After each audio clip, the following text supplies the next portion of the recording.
And for my example, ayan, yung title ko, Impact of Gamified Typing Programs on Keyboard Proficiency Among ICT Students. So, statement of the problem, if quantitative, dito po kayo maglalagay, what is the typing speed and proficiency of students before?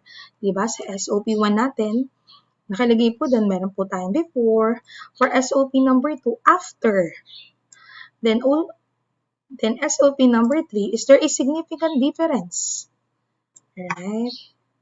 What else? Ito kasi hindi ko nilagyan kasi for quali research po siya. Another, significance of the study. 2 to 3 sentences only. Ako, I have 2. Nakalagay naman po dito, use AI and replace your work. Okay po. So, sa akin, ang beneficiaries for this study or the learners, teachers, parents, and admin. Para sa IB model, ang independent variable ko po is gamified typing program. Then, dependent variable is students' keyboard proficiency. Then, of course, we need to explain our model. Then, nakalagay naman po, we can use AI and replace our work kasi marami naman po sa atin na hindi ganun ka-equip when it comes to English language. But again, hindi na po yan hindrance sa dami na po ng tool na available. IPO, wala naman po akong IPO, so I leave it blank. Ayan, write your scope and limitations. So, my topic and focus is more on the impact of utilizing typing program software in improving the keyword skills of students.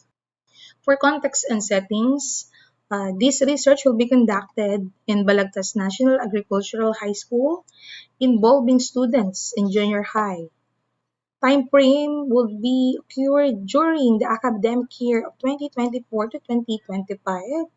The participants of this study are the 50 junior high school students under the specialization of computer programming and contact center services. Specific aspect, the study will examine the students' keyboard skills and the impact of utilization of gamified typing program software. Okay.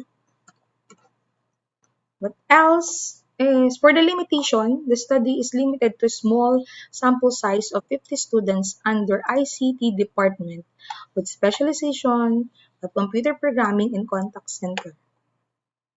For geographic or contextual constraint, this will just be conducted at Balagtas, so the findings may not be generalizable to a private or rural schools. Time constraint, the research will be conducted over a single academic year only.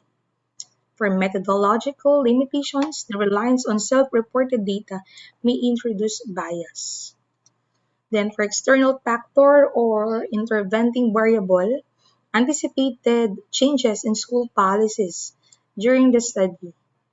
Okay po, ayun lang po ang meron tayo sa ating Module 2. Again, thank you so much for watching.